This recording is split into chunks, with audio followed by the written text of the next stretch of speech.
Where's the Wolverhampton accent? Oh, I don't have it.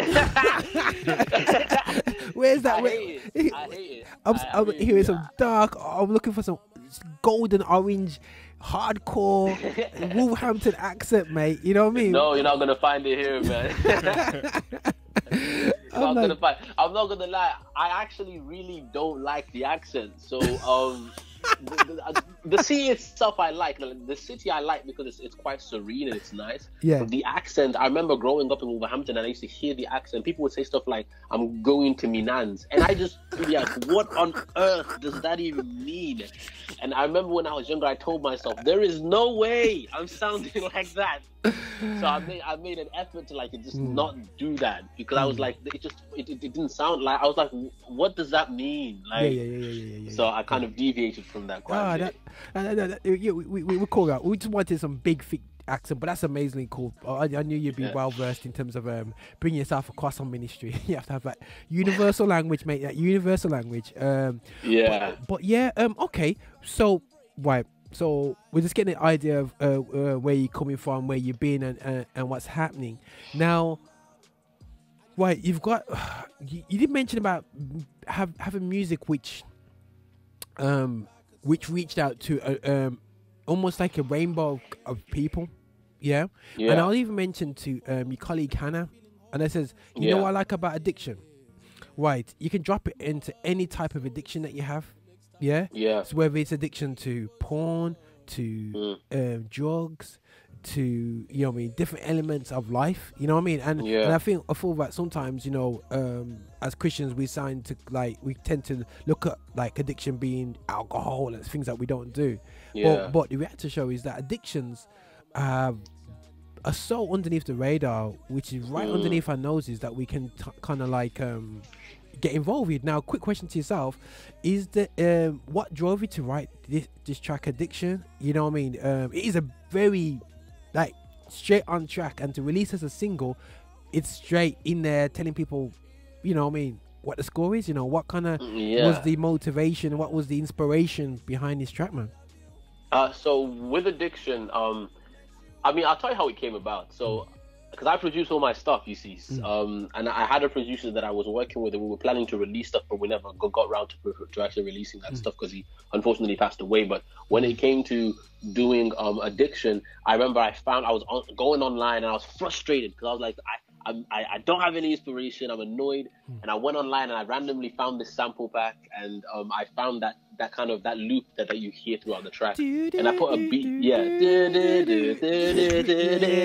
I found that, and I was like, I heard it, and I was like, yes, this is the one.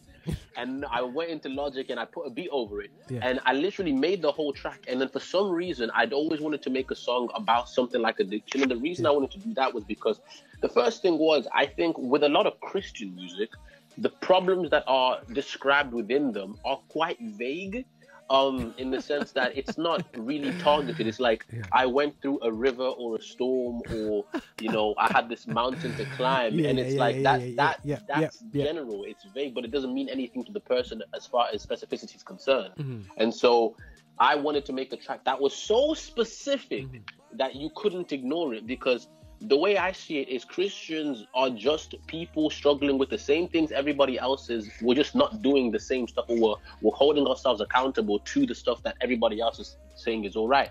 And addiction is one of those things where there are so many people who literally die inside because they have these, especially in the church, you know, they have these addictions, again, whether it's pornography, masturbation, lust, adultery, all this kind of stuff. And they really, really struggle with it, but it's like you can't even speak about having an addiction, because it's almost as if people say that acknowledging that you have it almost means that you agree that you like it, which is not the case whatsoever. And so what you find is a lot of people hold it back, and I told myself, I'm not going to hold it back. I'm going to talk about it, and people are going to hear that there is that conversation is going to be opened. We're going to talk about it. We're going to open that kind of worms, and we're going to have that conversation whether people like it or not.